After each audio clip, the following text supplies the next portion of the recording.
Boldly going where no science show has gone before. The Naked Scientists. Hello and welcome to this week's Naked Scientists with Diana O'Carroll. Hi Diana. Hello. And also with me, Chris Smith. Now this week, scientists have shed some light on why migraines cause photophobia, in other words, a dislike of bright lights. And incredibly, some blind people are also affected, and we'll find out why shortly. Also, how cleaner fish punish their feeding fellows if they cheat and eat something that they shouldn't. Sounds like my household.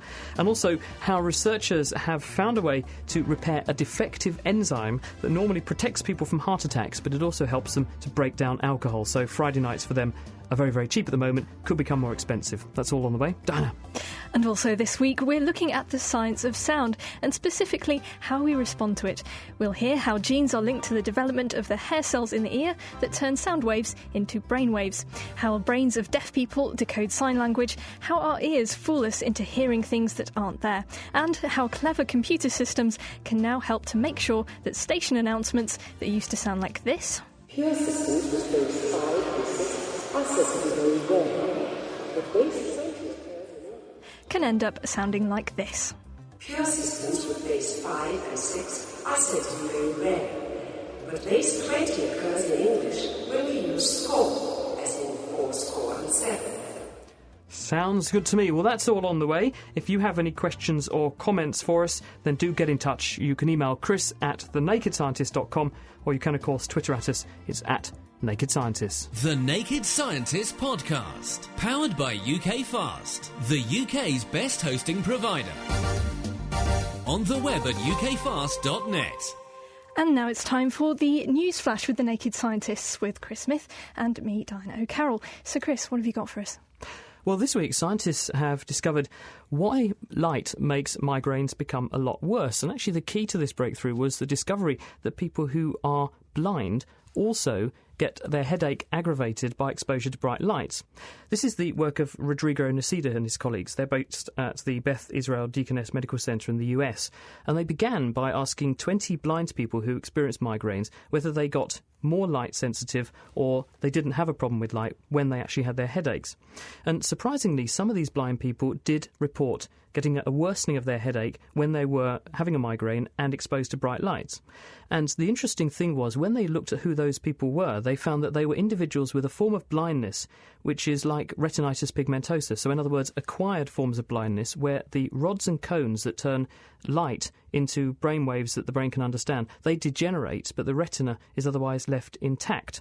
Now, people, on the other hand, who had damage to their eyes, such as traumatic damage, or the eyes were being removed, or they had congenital absence of the eyes, they didn't have this aggravation of headaches by bright light. So this suggested to the researchers there must be some kind of signal which is going from the retina and into the brain to make this happen. So how they got to the bottom of this was they went into the lab, took some experimental rats, and they put some chemicals which were labels, which were dyes, into the retina to see where the nerve cells from the retina went to in the brain. And they found some connections from the retina to a part of the brain called the posterior thalamus. And the nerve cells that were making those connections are intriguing because they don't carry visual information. They carry information about whether it's light or dark. They're the brain's way of telling if it's daytime or nighttime, and it uses those cells to set the body clock normally. And so what's the impact of these projections going onto this bit of the thalamus? Well, that same cluster of cells in the posterior thalamus also, they receive inputs from the meninges, the layers that surround the brain, and specifically pain fibres that supply the meninges. And so the same cells get both stimulated by whether it's light or dark, and also pain signals. So if you've got already pain coming in being reported from this meninges, and you also get the light signals coming in, this makes these things worse. And the researchers are saying this now sets the stage for understanding. Now we know a bit more about how the process is wound up, or why you get photosensitive, perhaps being able to treat it. So the best thing is definitely go to bed and close the curtains. Yeah, it's absolutely true. But it's amazing to think that people who couldn't actually physically see held the key to the breakthrough. Interesting. Well, also on a pain-related note, have you ever caught someone just before they say something embarrassing, and did you give them a playful elbow? Well, it turns out that cleaner fish do something quite similar. Cleaner fish are the little hangers-on you see on big fish, and their name is self-explanatory. They clean the larger fish of parasites and dead skin cells. This dirt is the cleaner fish's food, and it keeps the host fish happy, or at least prevents them from eating their followers. Now, Nicola Rahani and her team have found that male cleaner fish will punish the female cleaners if they step over the line and start munching on the tastier host fish instead. Because the host fish has a much more nutrient-rich mucus on their skin, and cleaner fish would much rather eat that, it actually risks offending the host fish if they do, and that might mean that the cleaner fish lose their food supply altogether. In the journal Science this week, they tested this by offering the cleaner fish some fish flake, and they offered them also some more extravagant prawns. And they trained the cleaner fish so that if one took a bite from the prawns, all the food would be removed from the tank. And very quickly, the researchers saw that whenever a female cleaner took a bite from the prawns, the males would punish her by chasing her away. Not very nice.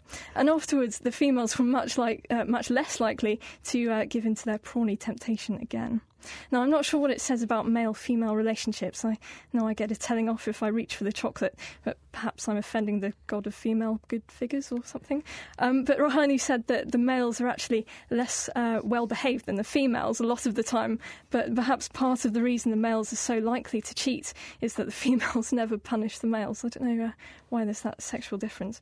But it might tell us something about the evolution of human behaviour and how we came to monitor each other's behaviour for an overall benefit to the society. And Rahani suggests that as the male fish are essentially looking after their own stomachs first, this is how behaviour which benefits the group as a whole might have evolved. Definitely a case of do what I say, not what I do, isn't it? Yeah, I think so. Don't follow my example, just do what I say. Well, also this week, scientists have discovered there's a way to, repair the activity of a defective enzyme. And this is an enzyme which prevents some people breaking down alcohol. It's also, though, an enzyme which can protect the heart against damage done by heart attack, and it can also place people who don't have enough of it at risk of getting Alzheimer's disease. Now, up to 1 billion people around the world, and that includes 40% of people who live in East Asia, have a form of a gene which codes for an enzyme called aldehyde dehydrogenase 2. The short name for that's ALDH2. And this is an enzyme that breaks down a chemical called acetaldehyde. And this is one of the metabolites that's produced when alcohol goes into the liver. And shortly after consuming some alcohol, people who have a defective form of this enzyme develop a very characteristic stereotype syndrome. They get very flushed in the face, they get a very fast heart rate, and they also feel very, very sick. And this is because in the bloodstream they build up large amounts of this acetaldehyde that they can't break down very fast. And the other interesting thing is that people who carry this abnormal form of the gene also have a higher risk, perhaps 100% to 200% higher risk of esophageal cancer. They're also at risk of Alzheimer's disease, and if they have a heart attack, the outcome usually is much worse. They get much more damage to the heart muscle. The damage is more extensive. What researchers have found previously is that higher levels of this particular enzyme, ALDH2, in heart muscle is very strongly protective against the damage done by a heart attack. In order to work that out, what they found was they developed a molecule called ALDA1, which can increase the activity of the enzyme in the heart, and that's how they made that link. But now there's a paper published this week in the journal Nature Structural and Molecular Biology by scientists at Indiana University and Stanford. This is a group led by Thomas Hurley, and they've actually worked out how this ALDA1 compound makes this enzyme become much more active. What they did was to solve the three-dimensional structure of the enzyme so they can work out what its shape is, and they found that at the core of the enzyme is a structure a bit like a tunnel, and that's where the acetaldehyde that needs to be broken down goes. But in the defective form of the enzyme that the East Asian people have, this tunnel is the wrong shape and the molecule can't get in. But when you add this ALDA1 drug molecule to it, what it does is stick somewhere else on the outside of the enzyme and bend it or change the shape, and this twists the tunnel open again so that the enzyme activity goes back up. And right, one approach of this could be to mean that people who are holders of this particular genetic makeup could begin to drink more alcohol if they took a drug like this. But the point is that because it has such a potent effect on the heart as well, it has the ability to reduce the damage from heart attacks, it can reduce the risk of things like Alzheimer's disease. Understanding how this pathway works and how to strengthen its effects could be really important in protecting general people who have the normal form of the enzyme too from those two very common conditions. Well, during these cold winter months, you might like to strap yourself in to some lovely fluffy socks, perhaps that your granny made you at Christmas. And now you can get special socks for donor organs and people with diabetes, according to a paper from Chemistry of Materials this week. It's not quite putting livers in jumpers and hepatic veins in booties, but chemists this week have described how they've created a special fabric that can deliver nitric oxide to donor organs. Well, why is this useful? Nitric oxide is great in preventing damage to organs which aren't getting enough oxygen. It's actually a molecule which many animal cells use to communicate with other cells, and one of the tasks nitric oxide performs is as a muscle relaxant, which means it can dilate blood vessels and increase blood flow. Actually, it's one of the signalling pathways that Viagra capitalises on. So this fabric contains zeolites, which are molecular cages of aluminium and silicon oxides. And these cages will soak up gas molecules like nitric oxide and then release them in a controlled manner. And the way they make the bandage fabric is to construct a water-repellent polymer, and then they embed some of these zeolites in it. And they can control how fast nitric oxide is released by making the polymer more or less water-repellent. So, to get the nitric oxide flowing, you just need to add moisture. And the scientists working on this, Kenneth Balkus and Harvey Liu at the University of Texas, are solving a problem here that many have struggled with before in medicine. It's quite tricky to find reliable ways of storing and then delivering nitric oxide in a controlled manner because, as with many good things, too much is toxic. So apart from wrapping donated organs ready for transplantation, the zeolite fabric could be used for people with diabetes, in whom it's been found that nitric oxide production is compromised, and wearing this fabric as socks might increase blood flow in all sorts of extremities, so they could really benefit from some NO socks. Thank you, Diana. Keeping you abreast of the world's best science, The Naked Scientists. You're listening to The Naked Scientists with Chris Smith and me, Diana O'Carroll. This week we're talking about the science of hearing. Later on in the show, Ben and Dave will be finding out how to swap your ears, and Mira finds out how to fool your brain into hearing things that aren't there. If you want to get in touch with us here on the show, it's at Naked Scientists is our Twitter name, or you can send us an email, chris@thenakedscientist.com. But first, we're joined by Dr. Karen Steele, who works at the Wellcome Trust Sanger Institute and is looking at what can happen in our genes, even, which would make us deaf. Hello, Karen. Hello. Right, so let's start off with, are there many genetic causes of deafness? Yes, there are. Our genome is a very common cause of hearing impairment in the human population. There are many, many different genes, any one of which can be affected, causing deafness. And there are lots of different ways that genes can cause deafness. Sometimes a person can have just a single gene that has a defect, a mutation, causing deafness. In other cases, they could have a combination of a number of different variants of different genes that add together to give them a hearing impairment, including progressive hearing loss during their life. Or you can have genes that make you more sensitive to environmental damage, like noise-induced damage. Some people seem to be especially sensitive to noise-induced damage. So genes can play a very important role in causing deafness and are probably involved in more than half of the cases of hearing impairment in the human population. And how do you go about separating environmental causes of deafness from genetic? Well, that's very difficult in the human population unless you have a large family with many generations where you can actually track the inheritance of a single gene causing deafness through the generations. And most human families aren't like that. And for that reason, we usually turn to an animal model. And in this case, we use the mouse as a model because the mouse inner ear is almost identical to the human inner ear. It's just a little bit smaller. And so we use the mouse as a model. And the mouse also has many different forms of deafness, including many of the same genes involved as in human deafness. So are mice genes linked to, how many actually are linked to deafness which are the same in mice as are in humans? Oh, there are dozens and dozens. I mean, we know in the human population that there are over 130 different genes that can cause just simple deafness without any other signs of any other problem elsewhere in the body. But there's probably over 400 genes that include deafness as part of a whole set of different problems that a person might have. And there's similar numbers of genes in the mouse that can cause hearing impairment, sometimes associated with other problems, like visual problems, for example. So I've got flagged up here that myosin 7A is a very important one that you look at. So could you tell us a little bit about that?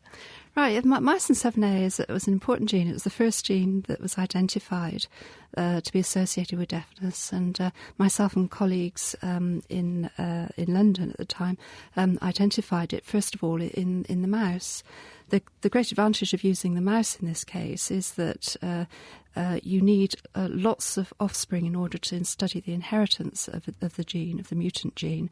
And in the mouse, you can produce hundreds of offspring and therefore locate on a particular chromosome very, very carefully exactly where the mutant gene is and find it much more easily. So in that case, we could cut down the 3,000 million bases in the human genome down to about 2 million bases. Now, 2 million bases, or 2 million subunits of DNA, is still an awful lot to search through for a mutation, especially if it's just one of those bases that's different in the mutant allele. But it's still better than the 3,000 million bases, so it's very helpful. You can only really do that sort of work in the mouse. And so we spent a number of years trying to find exactly where this gene was in a mouse mutant that had a hearing impairment. And eventually we found it, and it was a mutation in the myosin 7A gene. And how did the myosin 7A gene actually affect the mechanical aspect of hearing? So myosin 7A is a motor molecule. It's called a motor molecule. It's like the myosins in muscle, and there are lots of different myosin molecules, and they're all thought to be motor molecules, and they walk along little tram lines in cells called actin fibrils. So there are lots of actin fibrils, like little train lines going all around the cell, and the myosins are thought to be like the trains, just carrying cargo from A to B within the cell. But in the case of the sensory hair cells, which is where myosin 7A is expressed, the sensory hair cells are the cells that change the mechanical energy, the vibration of sound, into a nervous impulse that leads to the brain. In these hair cells, the myosin 7A is located just underneath the cell membrane on little projections called hairs. That's why hair cells are called hair cells. They're like hairs or little fingers sticking out of the top of the hair cell. And the myosin 7A is located just underneath the membrane. These hairs are really critical for normal hearing because when the vibration bends that bundle of hairs back, then tiny links in between these hairs are pulled, and they pull open a channel which leads ions to flood into the cell, causing a voltage change, and that triggers the synaptic activity and a nervous impulse at the other end of the cell. The hair cell in a normal person detects tiny, tiny movements, less than a nanometer. So that's a really, really tiny, that's a millionth of a millimetre, if you can imagine such a tiny movement. And so in order to pick up such a tiny movement, this channel that is opened by these links, tugging of these links, has to be held very, very firmly in place. And our experiments in the mouse mutants have shown that we think that the myosin 7A, instead of acting as a train carrying cargo around the cell, instead of that, it's actually acting as an anchor. So there are lots of actin fibrils inside these finger-like processes, and the motor end of the myosin 7A binds to that, and the other end, instead of holding onto a cargo, holds onto the cell membrane and keeps it very, very firmly in place so that the whole structure is ready to receive tiny, tiny movements.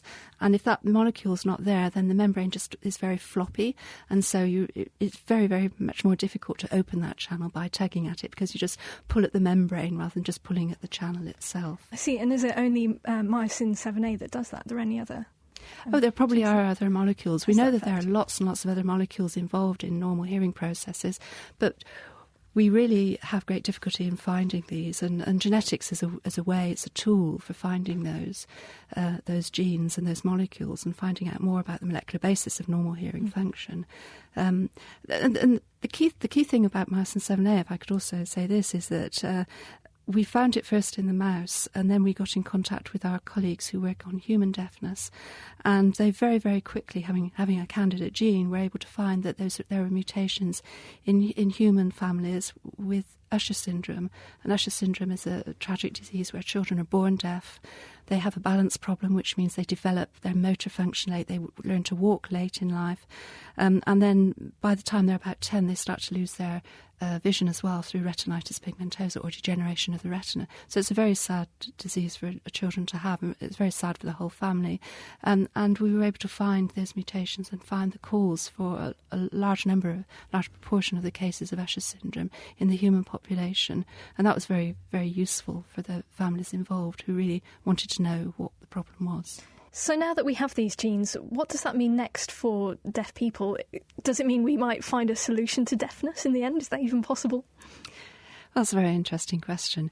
There are lots of genes, hundreds of genes involved in deafness, and we only know a few of them so far, so we do need to understand what they're doing. And we need to understand how they're involved in deafness in the population as well. And I think when we get to that point where we have a better understanding, then we'll be able to think about therapeutic interventions. And particularly that's going to be important for people with progressive hearing loss, age-related hearing impairment it's called. And for those people, if we can intervene and stop their hearing getting any worse, that will be a great benefit to a lot of people. So I think that that's the way forward. But we do need to find the rest of the genes, find out which ones are involved in the human population, and understand what it is they're doing in the ear before we can think of ways of replacing their action if they're not acting properly. Thanks, Karen. That's Professor Karen Steele from the Wellcome Trust Sanger Institute, explaining how some genetic factors can influence the way sensory hairs in our ears develop, leading to deafness. Thanks, Diana.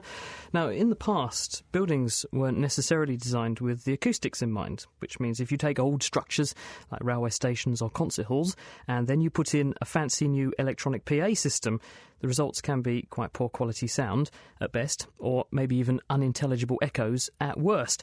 And that's largely because you don't know beforehand how to compensate for the intricacies of the architecture and then the presence of people and the furniture. But what about if you could use a computer system to simulate what you would hear if you were sitting in any part of the building listening to the sound system that you're planning to put in? My name is Jens Holger Rendel, and I'm working at a small company, Odeon AS, in Denmark, where we develop room acoustic software. The software simulates the sound in a space, and it can be used for concert halls, opera theaters, open plan offices, industrial halls, and a lot of places where acoustics is important. So is the basic premise then that if someone's going to build a building or put in some infrastructure, without having to put in the infrastructure, they can use your program to work out what it will sound like in that structure? So let's take an example of if I'm building a concert hall and I want to work out where to put my speaker system, I can work out how best to arrange the speakers so that everyone sitting anywhere in the concert gets the best reproduction of the sound. Yes, and these results can be calculated covering all possible positions of the audience, so you can easily see from the results how even the acoustics is in the hall and if there are any bad spots that should be examined further. Is the program basically using a model of the structure? So do you have to feed in a sort of rendition of the arrangement of the building, where the walls are, where the seats are, so that the program basically sees a virtual construction of the area that you're studying, and it uses that to work out how the sound would be experienced within that structure? Yes, that's correct. The first step in the modeling is to make a virtual model of the space. The most efficient way can be to simply have the architect's 3D model, then it may be transferred and imported to the Odeon acoustic software. Then assign the sound absorption from the surfaces and the scattering of sound, which has something to do with the roughness of the structures. And then it's ready to do the acoustic simulation. Have there been any situations where people are taking your Odeon software and using it to inform either the ground-up creation of a building space or putting in sound systems in existing building spaces? Well, one example could be a recent use in the Copenhagen railway station. It has recently got a new loudspeaker system, and Odeon was used to predict the speech intelligibility that could be obtained with this new system. In other words, to combat the age-old problem of you can't hear that train wherever you're going is departing from platform 3 5 minutes ago because you've missed it. Yes, exactly. So how would you go about solving a problem like that then? In this case, the problem could not be solved by bringing down reverberation in the hall because it has a very large volume. So it was solved instead by introducing line array speakers, which are very tall columns of speakers, and this is exactly what we can model in the Odeon software. This allows to calculate how good the sound system is going to work, and it's possible then to choose positions as a listener and try to listen to some sound samples, and that's what I have prepared for this. The first one represents that you are standing in the middle of this very big central station. There's a lot of people around as background noise, and then just 2 meters in front of you is standing a lady talking to you directly. Pure systems with base 5 and 6 are said to be very rare, but base 20 occurs in English when we use score, as in 4 score and 7. So she's clearly a mathematician as much as anything else, but what is that revealing? Well, you are able to understand her, but it's very obvious that this happens in a very big place and a very reverberant place. And so what would be the consequence of putting in a whole bank of speakers into that space? I mean, you just end up with echoes you couldn't understand, presumably. Yes. I then modeled the new speaker system, but before we listen to the whole system, I should like to give, as a second example, that we just turn on one of the speakers to give an idea of how the sound would be if you have a sound system which is not well planned. Pure systems with base 5 and 6 are said to be very rare, but base 20 occurs in English when we use score, as in 4 score and 7. So that's the experience we've all had at the railway station, isn't it? We just can't hear what the message is. Right, so what can we do about this? We can then design a proper loudspeaker system, and with a sufficient number of speakers, in this case it was 20, it's much better than what you normally would experience in such a place. Pure systems with base 5 and 6 are said to be very rare, but base 20 occurs in English when we use score, as in 4 score and 7. So you must agree that does sound a whole lot clearer. The whole thing was actually done using a computer simulation of the station and then using that simulation to work out where to put the speakers to achieve the maximum intelligibility for the people using the station. I was talking there to Jens Holger Rindel, who wrote the Odeon software that actually does that modelling. Now, another person using this system is hearing researcher Jorg Buchholz at the Technical University of Denmark. He uses Odeon to recreate standardised noisy environments in his laboratory to try to get to the bottom of what's called the cocktail party effect. This is the fact that even despite huge amounts of background noise, we can usually follow a conversation quite easily. But people with hearing impairments actually find this really very difficult. But until we can find out why they find it so difficult, it's really hard to make hearing aids that can compensate. Normal hearing people usually have no problem in communicating in cafeterias or other noisy places, but hearing impaired often do have severe problems in such situations. And hearing aids often do not really help. And that's exactly what we're interested in. Why are normal hearing people so good in doing that? Why do hearing impaired people have these problems? And why or how can hearing aids help in these situations? So how are you trying to address that problem? How can you solve it or investigate further what's going on? First, we have to understand what goes wrong. There are different aspects in it. But for us, we are interested in real-life stimuli, which is usually quite complicated to look at because we can't follow a person around the city all the time. So what we do is try to get the city situation or a cafeteria situation into the laboratory, and then we can measure speech intelligibility in such environments or aspects like distance perception and so on. We can measure in our laboratory space, and this would be as close to the real life as possible. I see. So you're bringing the cafeteria or the noisy station or whatever to the lab by creating it artificially, but you can put the hearing impaired subject in that environment and see how they react and respond to that environment, what they can hear in that environment, and then you can tweak that environment in very standard ways to work out what is going on. That's exactly what we're doing. So we have lots of loudspeakers in a room. We create signals using Odeon, and we set a person in the center of this loudspeaker array and even put some, as we call it, a master hearing aid on. So this is a computer platform which we can fully control.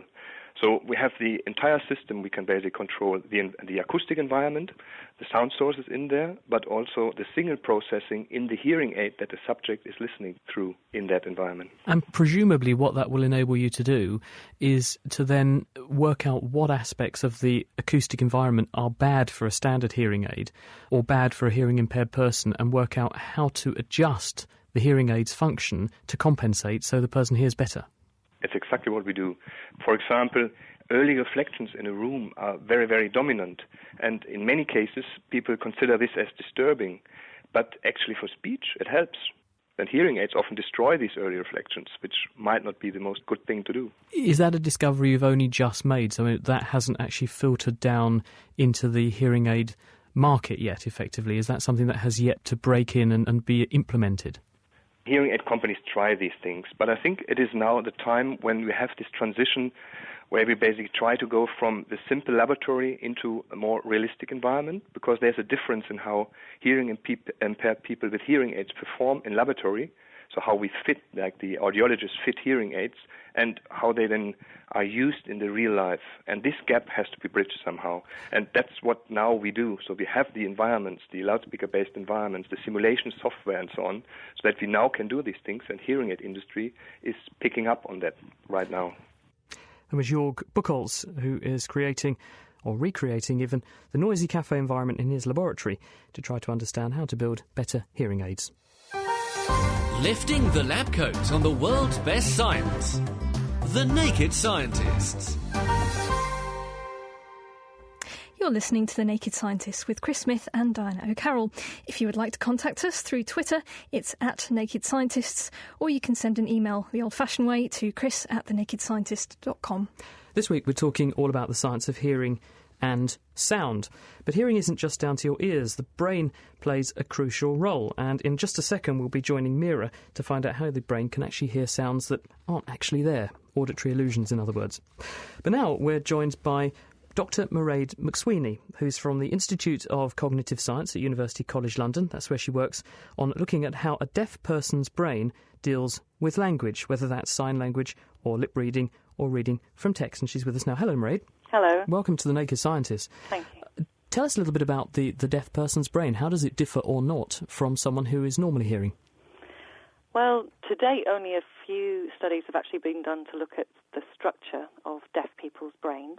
And perhaps surprisingly, these studies suggest very few, if any, anatomical differences between deaf and hearing brains. So, for example, we might wonder what happens to the part of the brain that processes sound in you and I, auditory cortex, and we might predict that this may be atrophied in people who are born deaf, but that doesn't seem to be the case. So in people born deaf, the size of auditory cortex seems to be the same as in hearing people. What it's actually doing is a different question. I can perhaps tell you more about that if you're interested later. And then indeed, when we think about function and how the brain processes language, which is, as you said, the focus of my work, then again, very similar neural systems seem to be recruited by deaf and hearing people. So in hearing people processing spoken language and deaf people processing, in our case, British Sign Language, which is a real language and is fully independent of spoken English, then the same neural systems seem to be recruited, and these are predominantly located in the left hemisphere of the brain. So the same bits of the brain that would be encoding the decoding of language if you were listening to it are being used to decode language arising through other means of communication. That's exactly right, yes. So we were comparing languages coming in very different modalities. So we've got auditory verbal speech, and then we've got visuospatial sign language, and the same systems seem to be recruited. And of course, if we think about, we as hearing people also deal with visual language. So you mentioned lip reading, so we see people's faces when we speak, or we might be reading text. But these are all based on spoken language, and we have that auditory system that is involved in processing spoken language, and these visual derivatives of it are then built upon that system. Whereas with sign language, of course, we're looking at something that doesn't have any auditory component.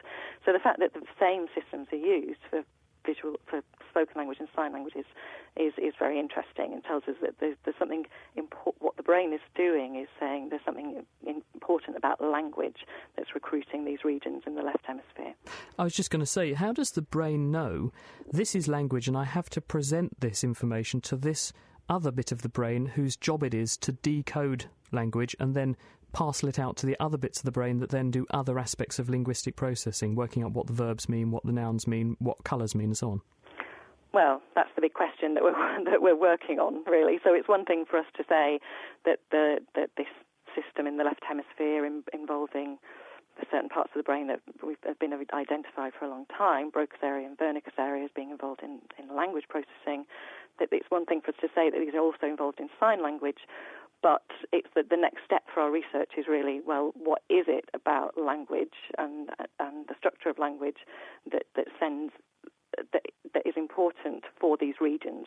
What is it that is critical, and what is it that these regions can do in terms of symbolic processing or whatever it might be that is important for language processing? So that's the next step, if you like, for our research.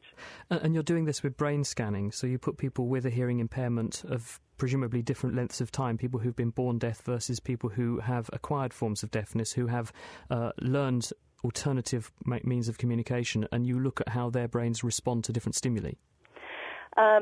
We're using brain scanning, as you say, so we use something called functional magnetic resonance imaging, where we can get an indirect measure of blood flow, which tells us which parts of the brain are being used when we show different people stimuli, as you say, whether it's sign language or visual speech or written text.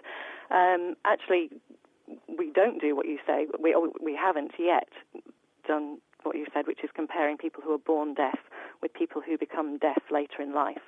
Most of our work is concerned just with people who are born profoundly deaf. But looking at all of these different groups can address very important questions. So looking at people who have become deaf later in life will be something we'll do in the future, because it all tells us about how our critical question, which is how experience shapes the brain and how plastic the brain is in responding to changes in its environment. And if you look at people in whom the opposite side of the brain is the dominant one, because in the majority of us, we're right-handed, which means the left side of the brain is the dominant hemisphere, and that's usually where language is. If you look at people in which that process is reversed, do you also see the sign language and so on being shifted across as well? Is there always this association between the language bits of the brain and the interpretation of things like sign language? Well, that's a good question, actually, and it's something we have just put in an application to get money to look at.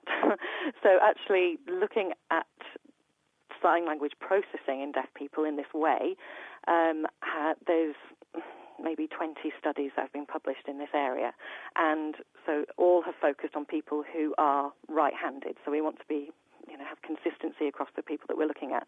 So in fact, there are no studies looking at deaf people who are left-handed and looking at the regions that they use in processing language. But that is something that we plan to do in the future.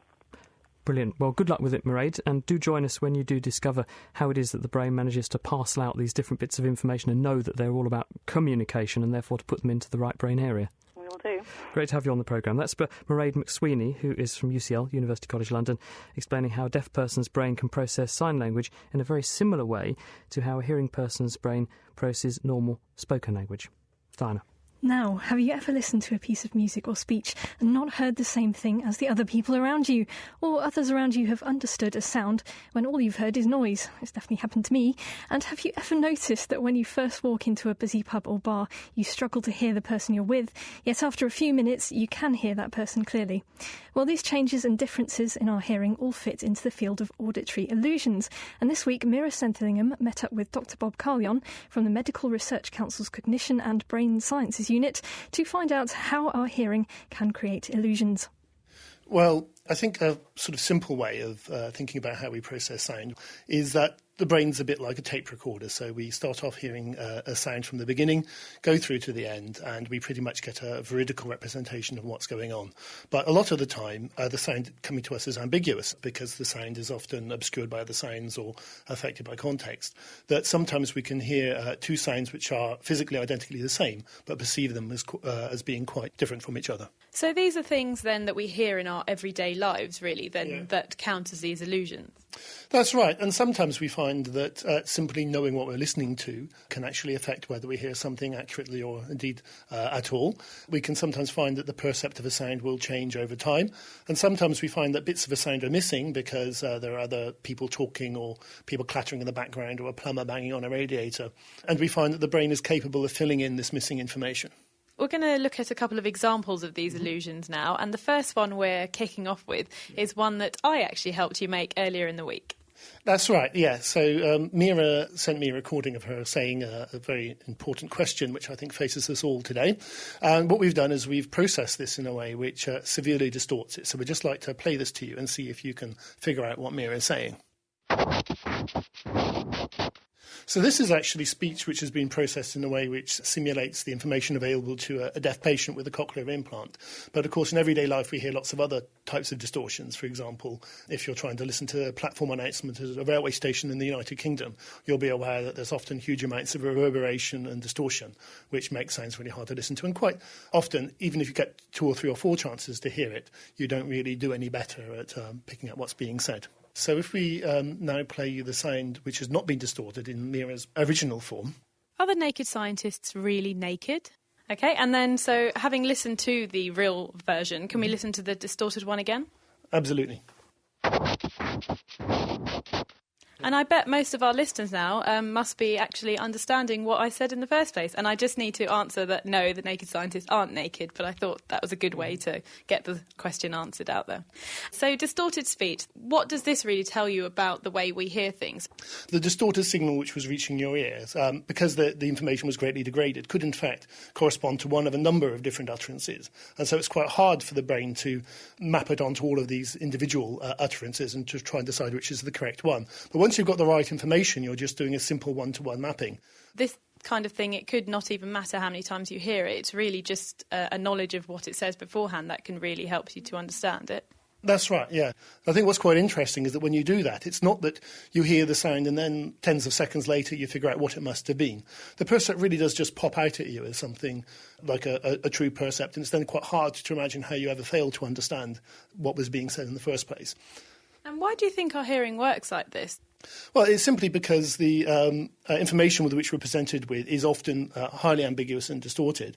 And in real life, we know that our brains, of course, do have lots of information, whether it's about the nature of the language we're speaking to or about the familiarity we have with a person's voice or what words are likely simply to follow one from the other. And so it would obviously make sense for the brain to use the information which it has. What's quite interesting, as I say, is that it doesn't feel like your brain's really using that information when you're listening to these sounds and to lots of other illusions we have. The sounds seem perfectly natural and convincing, which is, of course, the way it should be. You wouldn't really want every time that your input was a bit distorted to think, oh, wasn't that clever how I managed to do that? You want it to be natural and straightforward. Now, another illusion you have is more about kind of our attention and how much attention we're paying to what we're hearing.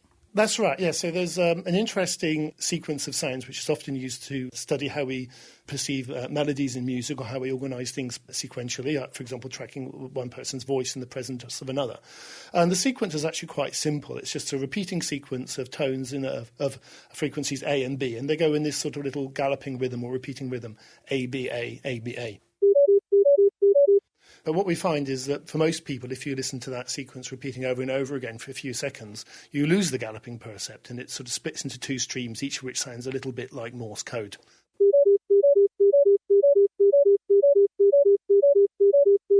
Yes, you really can notice the 2 tones, and it kind of just sounds like an engaged tone over the phone or something. That's right, yes, and it's used in a slightly more interesting concept by composers of polyphonic music who want to have one instrument playing 2 melodies. So provided you alternate sort of sequences of notes which are quite far apart in frequency fast enough, then you can play 2 melodies with a single instrument. So I guess in situations like that, though, which one's the illusion or which one's correct, or are they both just correct and it just depends how much attention you're paying to what you're listening to?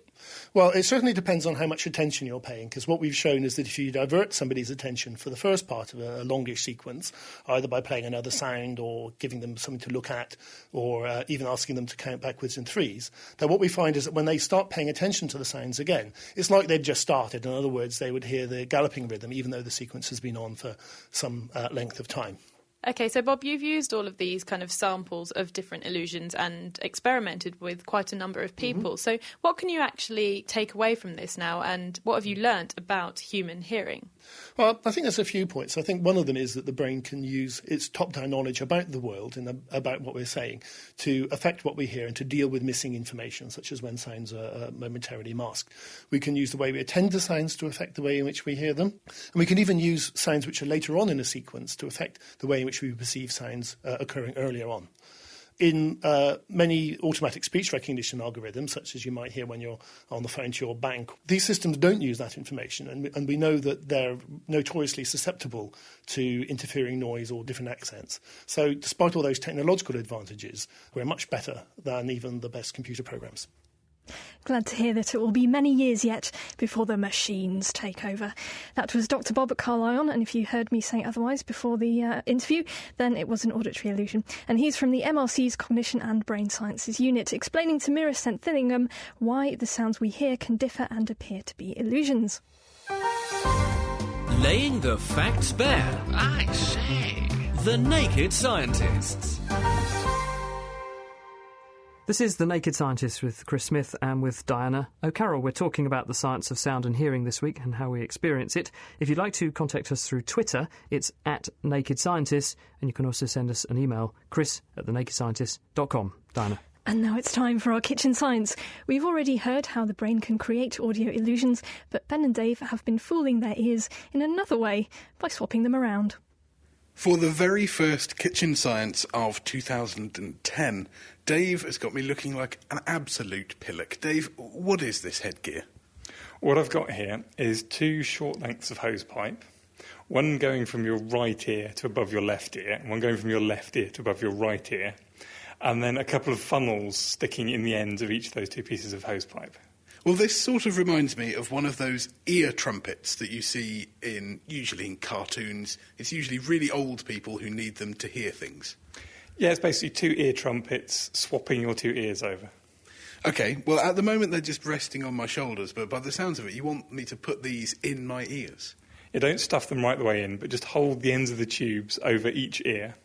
And then I want you to shut your eyes, and then I want you to try and work out where I'm standing.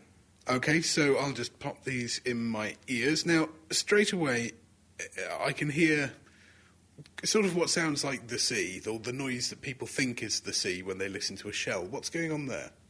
This is because a tube or a closed container like a shell will amplify certain frequencies coming out of your ear or coming out of the room more than others. And those are what you hear in a shell and what you're hearing in that tube. So it's actually the background noise from the room, but just selectively amplified, and that means that I can hear what sounds like the sea.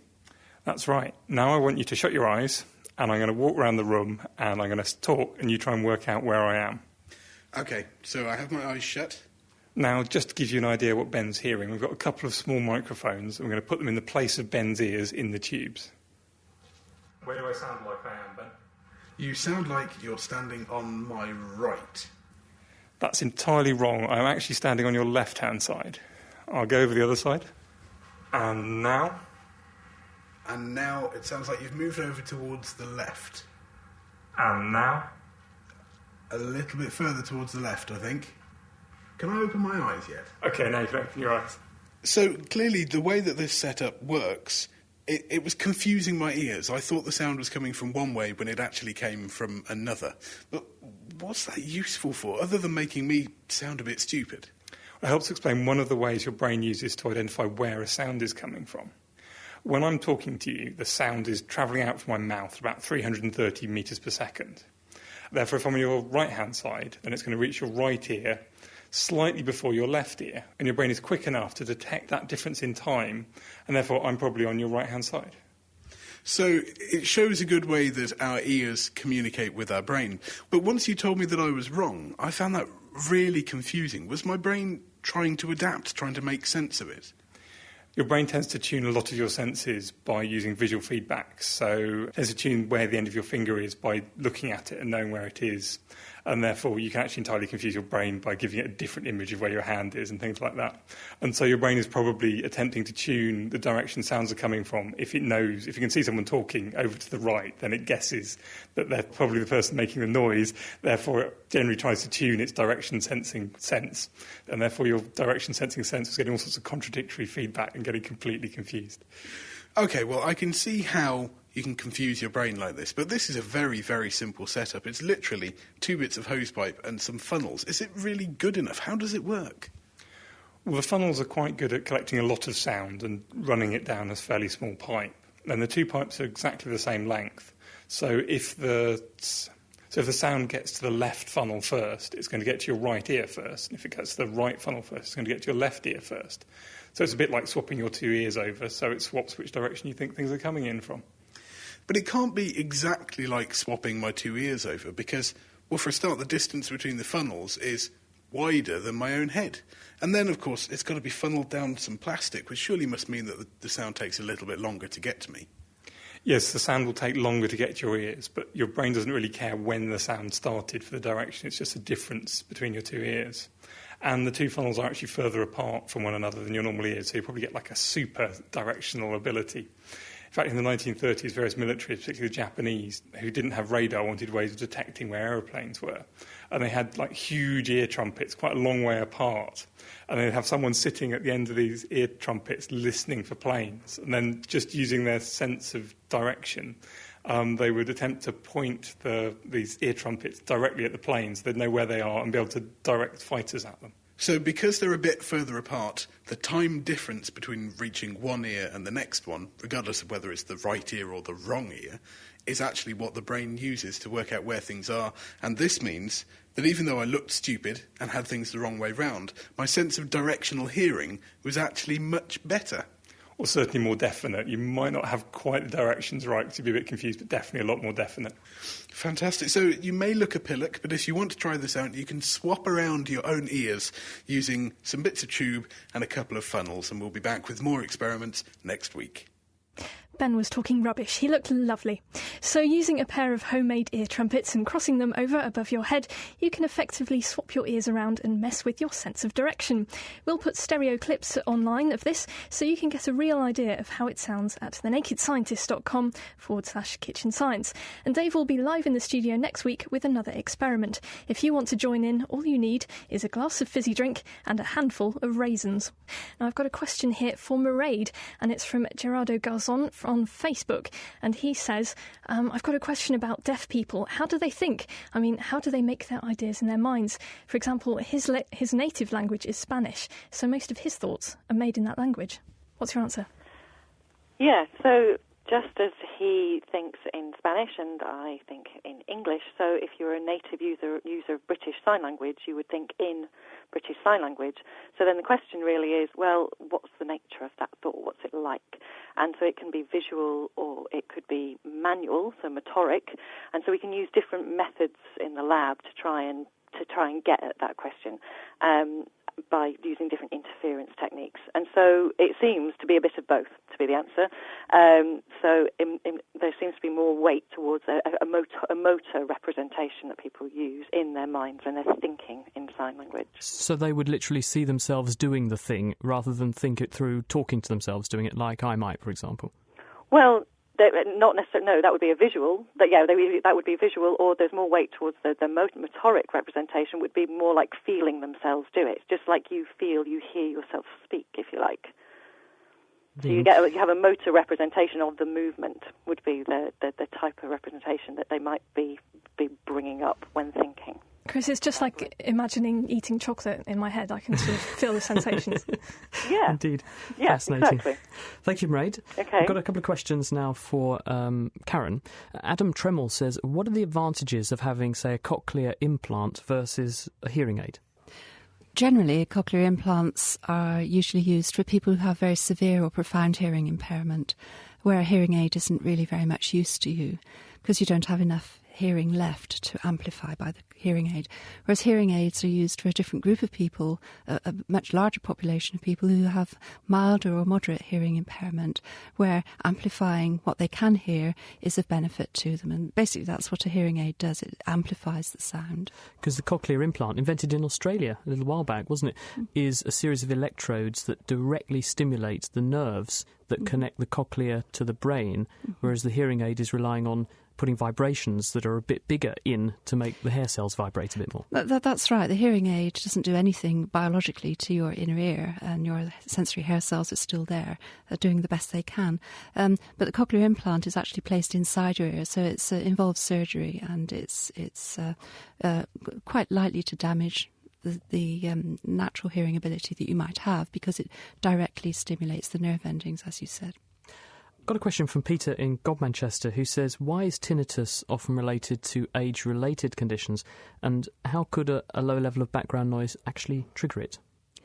Well, tinnitus is ringing or noises that you can perceive. Sometimes it sounds like it's really coming from outside. Sometimes it sounds as if it's coming from inside your head. And it's a sign that either the sensory hair cells or something in your neurons is activating at abnormal times when there isn't an input, there isn't a sensory input. And so that can happen because there's something going wrong with the neuron or something going wrong with the hair cell, and that can be an early sign of damage. And so if you come away from a loud rock concert and you find your ears are ringing, that means you've got the first signs of damage and you really shouldn't do it. So why it's brought on by low levels of background noise, I don't think anybody really has an answer to that, and every person's tinnitus is very different, so there's no general answer to that. Thank you very much, Karen Steele. Got a quick question from Seema, who says, why do the sounds of nails on a chalkboard bother us so much? The only and the best explanation I've heard of this is that the frequency distribution that's emitted by the nails going down the chalkboard is very reminiscent at very high frequencies of distress sounds produced by other animals, and this plugs into the primeval response in all of us of an animal in distress, and for this reason we experience this as, ouch, I don't like it, I have to wake up and take notice. Right. Question of the week time, Diana. Hooray! Well, this week we deal with the problems that weren't quite solved at Copenhagen. My name is Jenny Boyd. I live in Edmond, West Virginia, United States. My question is, how is carbon output, carbon emissions measured for various countries, and how accurate are those measurements? So how can you measure enormous quantities of something that simply floats away? I'm Greg Marland. I'm at the Environmental Sciences Division, Oak Ridge National Laboratory in the U.S. Actually, I think there's a misconception that CO2 emissions are measured. What you try to do is to measure how much fuel is burned, and if you know how much carbon is in the fuel, you can calculate how much CO2 must be produced. And very seldom is that in fact measured, although there are some large power plants in which they actually put measurement devices in the smokestack and can measure the amount of CO2 that comes out. That is unusual. The Intergovernmental Panel on Climate Change has published a 5-volume set of guidelines that all the countries now use as part of the UN Framework Convention on Climate Change. Is for estimating emissions of all greenhouse gases, and it does produce uniformity across countries. The error margin depends on the country and on the greenhouse gas. I think the interest is partly on carbon dioxide emitted from energy systems, and in that case it really depends on how much a country invests in collecting energy statistics. For countries like those in the EU or the US or Japan, my guess is that the error margin is something on the order of plus or minus 5%. For those discharging smaller quantities of CO2, the error bars, I think can be as high as 20-25%. And there are some very large countries. In China, we've actually published the estimate that the error may be as large as 15 or 20%. And Greg also said that a major problem countries face in adding up their CO2 emissions is where to charge them if the fuel is bought in one country but burned in another. So if you board a plane in the UK bound for the USA and the fuel has been bought in the UK but it's expended over the Atlantic, whom do you charge the CO2 to? At the moment, the International Convention is to charge the CO2 to no one, and they estimate about 3.1% of global emissions don't appear in international accounts, and that's on the order of 1 billion tonnes of CO2. But on to another problem that's difficult to measure with next week's question. My name is Luke McNeil, and my question is, it's often said that people resemble their pets or vice versa. Is this a phenomena that has been studied? Do people choose pets that resemble them, or is this a matter of us noticing when people do resemble their pets and forgetting when we see people who do not resemble their pets? Do we look like our pets? I've been thinking of getting a ginger dog. Maybe it's so that we're teased equally. Answers to Chris at thenakedscientist.com or on the forum, thenakedscientist.com/forum. What about your crocodile? You've already got. No, just joking. Hey. Thank you very much, Diana O'Carroll, with this week's Question of the Week. Well, that's almost it. We've run out of time. Thank you to our guest, Karen Steele, and also to Mairead McSweeney and our wonderful production team, Ben Valsler, Mira Senthillingham, Diana O'Carroll, who's here with us tonight, and Tom Simpkins. Next week, it's our question and answer show. Your questions, send them in, Chris at thenakedscientist.com, and we will do our utmost to try and answer them for you. Until then, have a great week. See you soon, and goodbye. The Naked Scientist podcast comes to you from Cambridge University and is supported by the Wellcome Trust, the EPSRC and UK FAST. For more information, look us up online at nakedscientist.com.